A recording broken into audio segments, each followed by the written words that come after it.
जो है कि बेरोजगारी के मार से बर्बाद होती जा रही है। इन जो देश के असल मुद्दे हैं, जो जनता से जुड़े हुए मुद्दे हैं, और ये हिंदू मुसलमान कर करके केवल जो है कि जनता को छलने का, लूटने का, अपने फुटपती साथियों को जो है कि मजबूत करने का एक काम कर रहे हैं। वो जो है कि कमजोर कर दिया गया। सरकार उस पर जो है कि अपना अधिकार जताने के लिए संशोधन बिल लाया है। एक खतरे की खाई खोदने का इन्होंने काम किया है। तो इस तरह की जो है कि कमर तोड़ महंगाई से जनता उबर नहीं पाई। नमस्कार, मैं हयात अब्बास और आप देख रहे हैं 4 PM न्यूज़ नेटवर्क। लगातार देश में महंगाई बढ़ती जा रही है और जिसके चलते लोगों में काफ़ी गुस्सा देखने को मिला है। विपक्ष भी तमाम तरह के सवाल उठा रहा है। गैस सिलेंडर की बात करें तो 50 रुपये महंगा हो गया है। एक तरफ वक्फ बिल जो मुसलमानों के लिए लाया गया है, जिसको लेकर विरोध प्रदर्शन हो रहा है, इससे लोग सहमत नहीं हैं। इसी सब मुद्दों पे चर्चा करते हैं। हमारे साथ राम निशात लोटन जी हैं, जो समाजवादी के नेता भी हैं।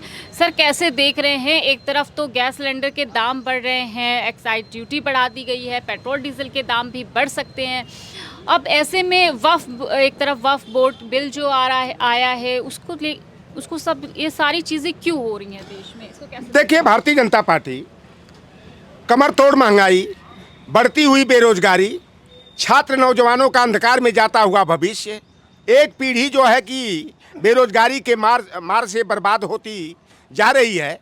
इन जो देश के असल मुद्दे हैं, जो जनता से जुड़े हुए मुद्दे हैं, इस पर जो है कि चर्चा न हो, इसलिए कोई न कोई मुद्दा जो है कि उछाल करके कभी हिंदू मुसलमान का मुद्दा उछाल देते हैं, कभी भारत पाकिस्तान का मुद्दा, और इधर जो है वक्फ बोर्ड संशोधन बिल का मुद्दा ला दिए।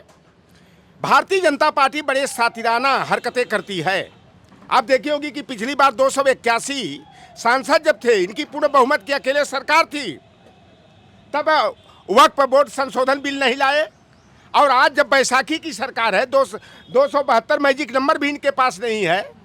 तो ये जो इनके सहयोगी पार्टियां हैं, चाहे वो नीतीश कुमार का जदयू हो, चाहे चिराग पासवान का लोजपा हो, चाहे एकनाथ शिंदे का शिवसेना हो, अजित पवार का एनसीपी अजित पवार हो, चाहे चंद्रबाबू नायडू का तेलुगु देशम हो, इधर जो है कि हमारे कभी साझेदार रहे, भगोड़े साबित हुए जयंत चौधरी हो, इन लोगों के कंधे पर बंदूक रख करके जो है वार करने का काम किया गया। भारतीय जनता पार्टी ने वक्फ बोर्ड के नाम पर दोहरा खेल किया है।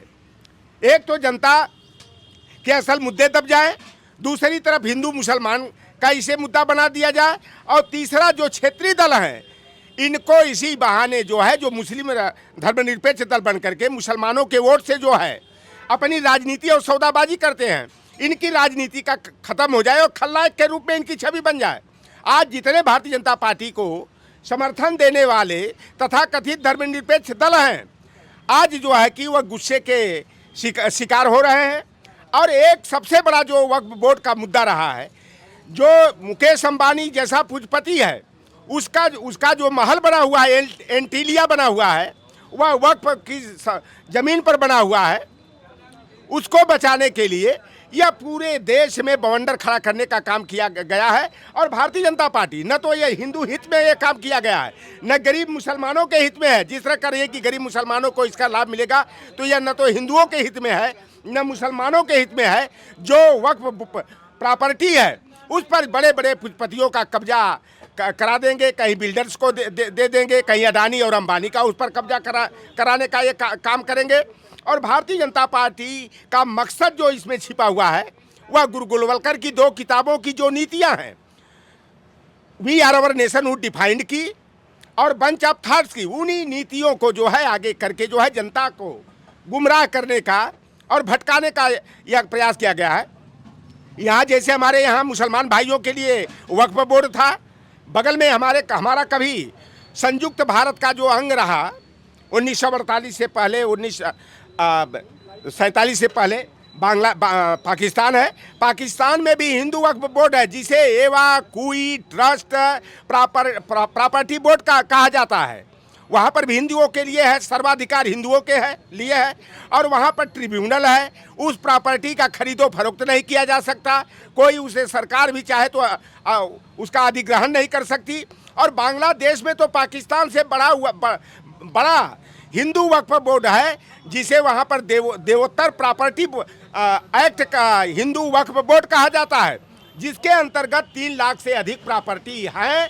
और बांग्लादेश में एक मंदिर है जिसे राष्ट्रीय स्तर का दर्जा प्राप्त है, ढाकेश्वरी कालीबाड़ी मंदिर, जिसे तो आज भारतीय जनता पार्टी यहाँ मुसलमानों और को आगे करके हिंदुओं को गुमराह करने का, हिंदू मुसलमान का मुद्दा करने का काम किया है। अगर इनको हिंदू हितैषी होते तो आप बताओ कि बांग्लादेश में, पाकिस्तान में जो अल्पसंख्यक के रूप में हिंदू हैं उनके लिए तो खतरा पैदा कर दिया। जब भाई वहाँ का मुसलमान अब तो नकल करेगा भारत का, कि जब भारत में वक्फ बोर्ड को जो है कि कमज़ोर कर दिया गया, सरकार उस पर जो है कि अपना अधिकार जताने के लिए संशोधन बिल लाया है, तो पाकिस्तान और बांग्लादेश क्यों पीछे रहेंगे। तो यह बंगाल और बांग्लादेश में और पाकिस्तान में रहने वाले हिंदुओं के लिए एक खतरे की खाई खोदने का इन्होंने काम किया है। और हमें तो अंदेशा है कि खाड़ी देशों में जा कर के तमाम यहाँ के लोग वहाँ रोजगार करते हैं, नौकरी करते हैं, सऊदी अरब में, मस्कट में, जिद्दा में, शारजाह में, चाहे ईरान में, इराक में है, कुवैत में है, यूएई में है।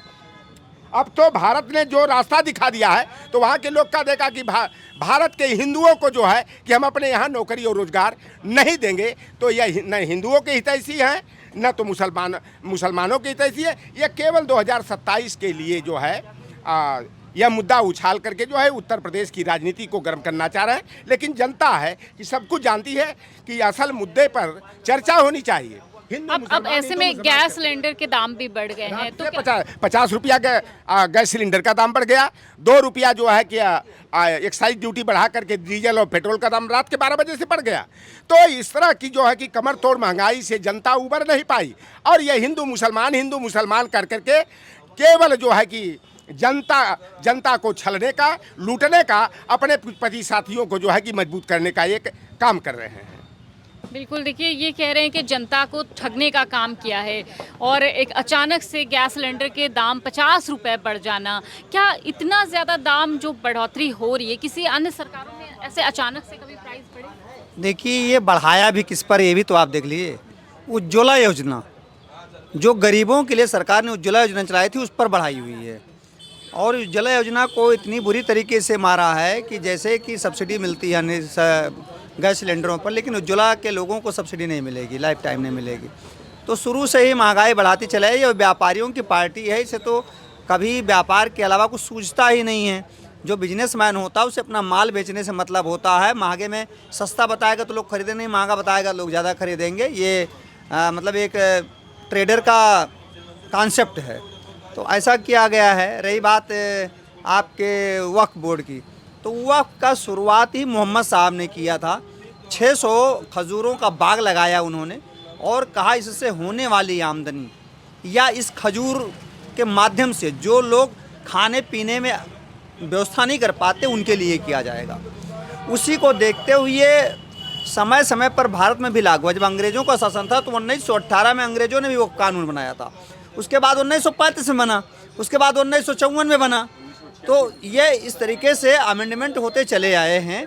लेकिन उद्देश्य तो चूँकि ये एक फैमिली ट्रस्ट होता है, तो फैमिली ट्रस्ट का उसी की फैमिली के लोग बेच सकते हैं।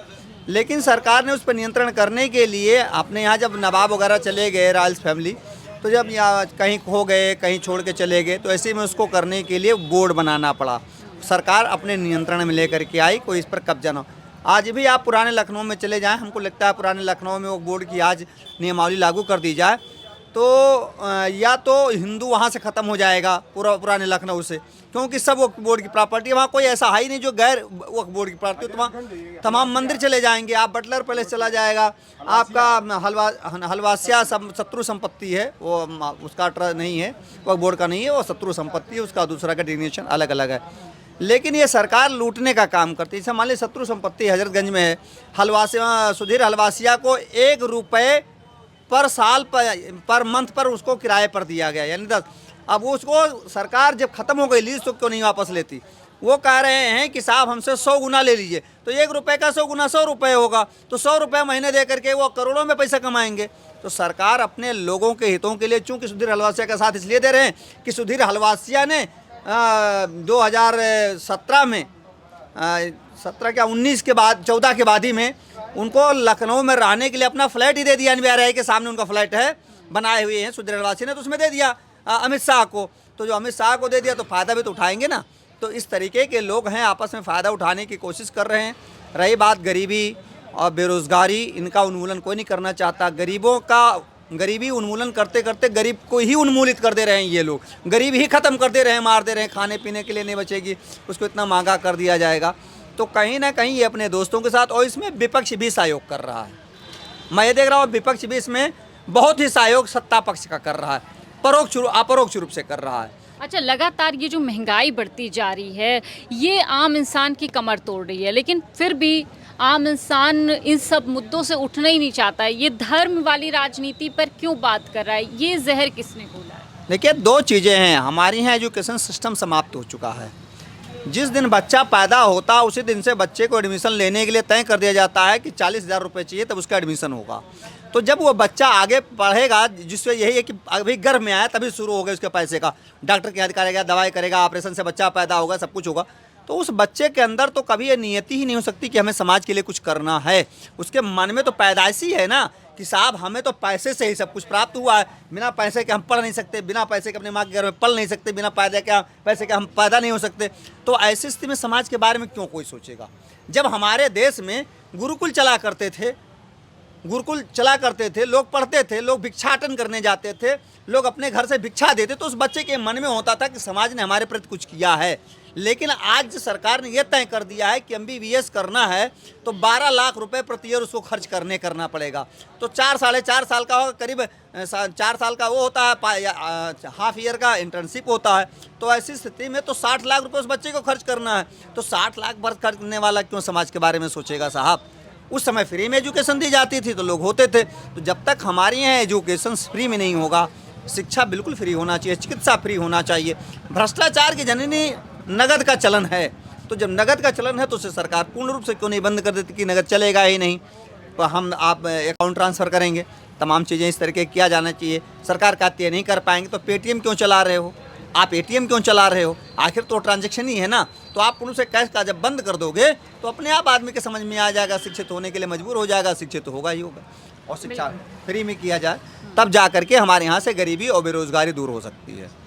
बिल्कुल, देखिए लगातार बहुत से मुद्दे हैं देश पे जिस पे बात की जा सकती है, लेकिन वक्फ बिल लेकर और ये बढ़ती महंगाई से लोग परेशान हैं, इसमें इनका ध्यान भटकाया जाता है, तरह तरह की चीज़ें लाई जाती हैं कि उनके असल मुद्दों से उनका ध्यान भटकाया जा सके। फ़िलहाल आपकी इस पर क्या राय है, कमेंट बॉक्स में ज़रूर बताइएगा। कैमरा पर्सन सत्यनारायण के साथ में हयात अब्बास, 4PM न्यूज़ नेटवर्क।